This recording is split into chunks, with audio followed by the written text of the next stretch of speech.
I am Dr. Jessie, Assistant Professor, Department of Anatomy, Jyoti Vidyapeeth Women's University, Jaipur.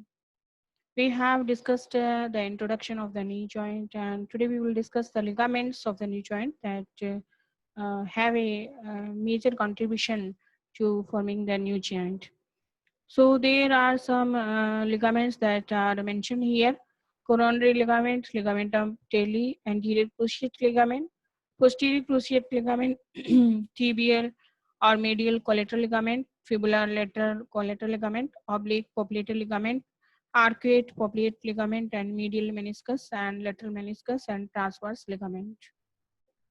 Coronary ligament, that is the fibrous capsule, is attached to the periphery of the menisci, connects the periphery of the menisci to the tibia. They are the portion of the capsule that is stressed in rotatory movement of the knee. Cruciate ligaments, very thick, strong, fibrous bands, direct bonds of the union between femur and tibia. It represents collateral ligaments of the original femoral tibial joints, and it maintains anterior-posterior stability. And it's named according to attachment on tibia supplied by the vessels and the nerves which pairs oblique poplite ligaments too. So we can see here in this picture the anterior posterior cruciate ligament. Anterior cruciate ligaments, the anterior cruciate ligament attaches to facet on the anterior part of the intercondylar area of the tibia and ascends posteriorly to attach to a facet at the back of the lateral wall of the intercondylar fossa of the femur. Anterior cruciate ligament crosses lateral to the posterior cruciate ligament as they pass through the intercondylar region. The anterior cruciate ligaments prevents anterior displacement of the tibia relative to the femur, and it is taught during knee extension. Posterior cruciate ligaments attach to the posterior aspects of the intercondylar area of the tibia and ascends anteriorly to the attached to the middle wall of the intercondylar fossa of the femur. Posterior cruciate ligament restricts the posterior displacement.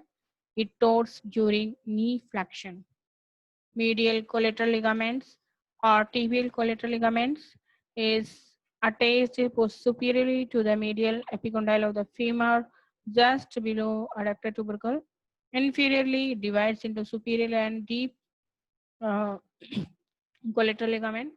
Superficial part attached to the upper part third of the tibia as far down as the tibial tuberosity. The deep portion, which is short, fuses with the capsules and with the medial meniscus. A bursa usually separates the two parts. MCL tightens in extension. A valgus stress will put a strain on the ligament.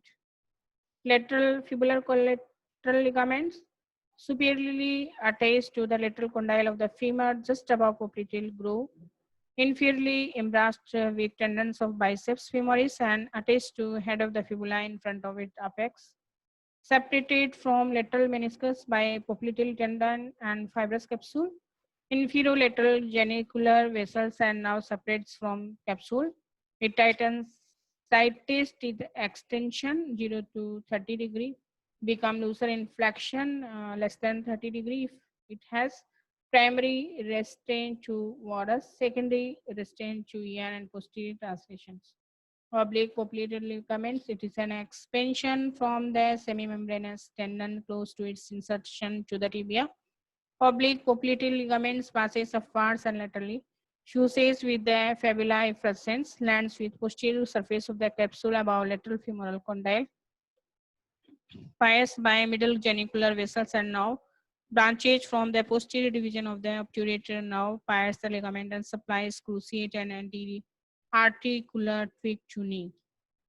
Popliteal artery lies on it and strengthens the posterior portion of the capsule and prevents extreme lateral rotation.